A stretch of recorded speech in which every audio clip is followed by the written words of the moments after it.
اعوذ باللہ من الشیطان الرجیم بسم اللہ الرحمن الرحیم۔ السلام علیکم ورحمۃ اللہ وبرکاتہ۔ جنابت میں سحری کرنے والے لوگ حضرت عائشہ رضی اللہ تعالیٰ عنہا کا فرمان سنیے۔ ناپاکی میں سحری کرنا جائز ہے یا نہیں؟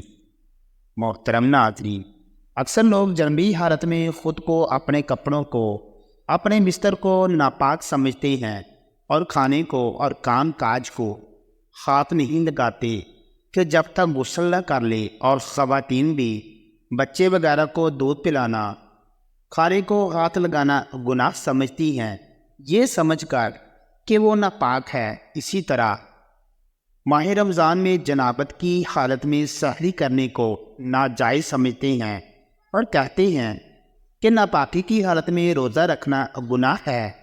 دوسرے لفظوں میں، اگر کسی پر غسل فرض ہوا ہو، جیسا کہ کسی کو احتلام ہو گیا ہو، یا رات کے وقت میاں بیوی نے حقوق زوجیت ادا کیے جن کی وجہ سے ان پر غسل فرض ہو گیا اور بغیر غسل کیے سو گئے، رات کو دیر سے آنکھ کھلی اور سحری کا وقت بہت کم ہو، تو کیا وہ ناپاکی کی حالت میں سحری کھا کر روزہ رکھ سکتے ہیں؟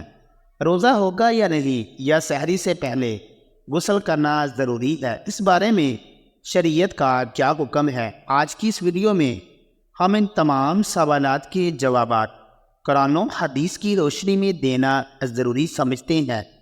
آپ سے گزارش ہے کہ ویڈیو کو آخر تک ضرور دیکھیے گا تاکہ کوئی مسئلہ سننے یا سمجھنے میں کوئی کمی کوتاہی نہ رہ جائے۔ اور اگر ابھی تک آپ نے اس چینل کو سبسکرائب نہیں کیا تو براہ کرم اس کو سبسکرائب کر لیں، اور فیوچر میں اسی طرح کی اسلامی معلوماتی ویڈیوز دیکھنے کے لیے بیل آئکن کو پریس کر لیں۔ محترم ناظرین، ماہ رمضان میں اکثر یہ سوال پوچھا جاتا ہے کہ کیا ہم ناپاکی کی حالت میں سحری کر سکتے ہیں، یا ناپاکی کی حالت میں روزہ رکھنا جائز ہے یا نہیں؟ ناپاکی کی حالت میں یعنی اگر کسی کو احتلام ہو جائے یا وہ بیوی سے ہم بستری کرے، تو ہم بستری کرنے کے بعد مرد یا عورت کے لیے صرف نماز، طواف اور مسجد میں ٹہرنا حرام ہے۔ اس کے علاوہ باقی تمام کام کرنے جائز ہیں۔ مرد خواتین پر کہیں بھی ایسی پابندی کا ذکر نہیں ہے، بلکہ غسل کرنے سے پہلے بھی جنابت کی حالت میں ہی تمام لوگ کام کاج کر سکتے ہیں، کھانا تیار کر سکتے ہیں، یا پھر گھر کے دوسرے کام کاج نپٹانے میں بھی جائز ہے۔ اسی طرح ماں بچوں کو دودھ پلا سکتی ہے، ان کی دیکھ بھال بھی کر سکتی ہے، اور ان کے کئی دلائل موجود ہیں۔ حضرت حذیفہ رضی اللہ تعالیٰ عنہ کہتے ہیں کہ رسول اللہ صلی اللہ علیہ وآلہ وسلم جب اپنے صحابہ میں سے کسی آدمی سے ملتے تو اس کے جسم پر ہاتھ پھیرتے اور اس کے لیے دعا کرتے تھے۔ ایک دن صبح کے وقت آپ صلی اللہ علیہ وآلہ وسلم کو دیکھ کر میں کترا گیا، پھر آپ کے پاس اس وقت آیا جب دن چڑھ آیا، تو آپ صلی اللہ علیہ وآلہ وسلم نے فرمایا، میں نے تمہیں دیکھا تو تم مجھ سے کترا گئے۔ میں نے عرض کیا، میں جربی تھا، مجھے اندیشہ ہوا کہ کہیں آپ مجھ پر ہاتھ نہ پھیریں، تو رسول اللہ صلی اللہ علیہ وآلہ وسلم نے فرمایا، مسلمان ناپاک نہیں ہوتا۔ اس حدیث پاک سے ثابت ہوا جنابت، حیض اور بول برات سے انسان نماز وغیرہ کے قابل نہیں رہتا۔ یہ معنوی پلیدگی ہے۔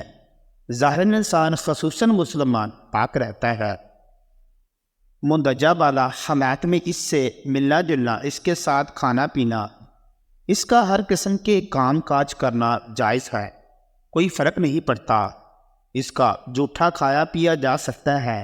وہ کسی چیز میں ہاتھ ڈال دے، مثلا پانی وغیرہ میں، اور ہاتھ کو ظاہر نجاست بھی نہ لگی ہو، تو وہ چیز پاک رہے گی۔ اب آتے ہیں اپنے موضوع کی طرف کہ کیا ناپاکی کی حالت میں سحری کر سکتے ہیں یا نہیں؟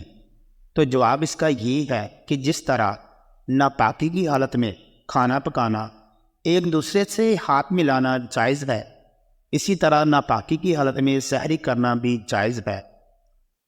حضرت ابو بکر بن عبد الرحمن سے روایت ہے کہ میں نے اور میری والد حضرت عائشہ رضی اللہ تعالیٰ عنہ کے پاس حاضر ہوئے تو عائشہ رضی اللہ تعالیٰ عنہ نے بیان فرمایا کہ میں گواہی دیتا ہوں کہ رسول اللہ صلی اللہ علیہ وآلہ وسلم احتلام کے سبب سے نہیں بلکہ جماع کے سبب سے حالت جنابت میں صبح کرتے اور غسل کیے بغیر روزہ رکھتے۔ پھر ہم دونوں یعنی ابو بکر اور عمران اور حضرت ام سلمہ رضی اللہ تعالیٰ عنہا کے پاس آئے اور ان سے بھی یہی بات کی۔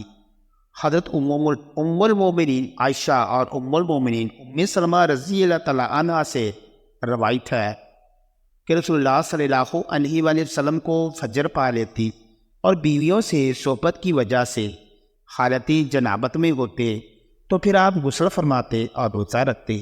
معلوم ہوا کہ اگر کسی شخص پر غسل واجب ہوا ہو اور وہ صبح صادق سے پہلے غسل نہ کر سکا اور سحری کر کے یا بغیر سحری کی یہ نیت کر کے روزہ رکھ لیا تو اس کا روزہ درست ہے۔ ناپاک ہونے کی وجہ سے روزہ پر کوئی فرق نہیں پڑے گا، البتہ جلد از جلد غسل کر لینا چاہیے۔ غسل میں اتنی تاخیر کرنا کہ فجر کی نماز قضا ہو جائے گناہ کا باعث ہے۔ ہم بستری کے بعد افضل یہی ہے کہ آدمی جلدی غسل کر کے پاک صاف ہو جائے، لیکن اگر نماز کے وقت تک غسل کو مؤخر کر دے تو گناہ گار نہیں ہوگا۔ البتہ فجر تک غسل مؤخر کرنے کی صورت میں اگر ہم بستری کے بعد سونا ہو تو بہتر یہ ہے کہ آدمی استنجا اور وضو کر لے، پھر سو جائے اور پھر جب بیدار ہو کر غسل کر لے۔ چنانچہ مشکات شریف کی روایت میں ہے کہ حضرت عمر فاروق رضی اللہ تعالیٰ عنہ نے سرکار دو عالم صلی اللہ علیہ وآلہ وسلم سے عرض کیا کہ مجھے رات کی جنابت لاحق ہوتی ہے، یعنی احتلام یا جماع سے غسل واجب ہوتا ہے۔ تو آپ صلی اللہ علیہ وآلہ وسلم نے فرمایا کہ اسی وقت وضو کر کے عضو کو دھو کر سو جایا کرو۔ مظاہر حق میں یہ ہے کہ وضو کرنا جنبی کے سونے کے لیے طہارت ہے، یعنی جنبی وضو کر کے سویا تو گویا وہ پاک سویا۔ لہٰذا اس حدیث سے معلوم ہوا کہ جسے رات کو احتلام ہو جائے یا جماع سے فارغ ہو، اس کے بعد سونے کا ارادہ یا بوجہ کسی ضرورت کے بے وقت غسل جنابت میں تاخیر کا خیال ہو تو ایسی صورت میں جنبی کا وضو کر لینا سنت ہے۔ تو سامعین کرام، دعا ہے کہ اللہ تعالیٰ ہمیں اسے سمجھنے اور اس پر عمل کرنے کی توفیق عطا فرمائے۔ آمین ثم آمین۔ تمام دوست کمنٹ باکس میں اللہ تعالیٰ کے صفاتی ناموں میں سے کوئی ایک نام ضرور لکھیں۔ ویڈیو پسند آئے تو اس کو لائک اور شیئر کریں۔ مزید اسی طرح کی ویڈیوز دیکھنے کے لیے ہمارے چینل کو سبسکرائب کریں۔ جزاک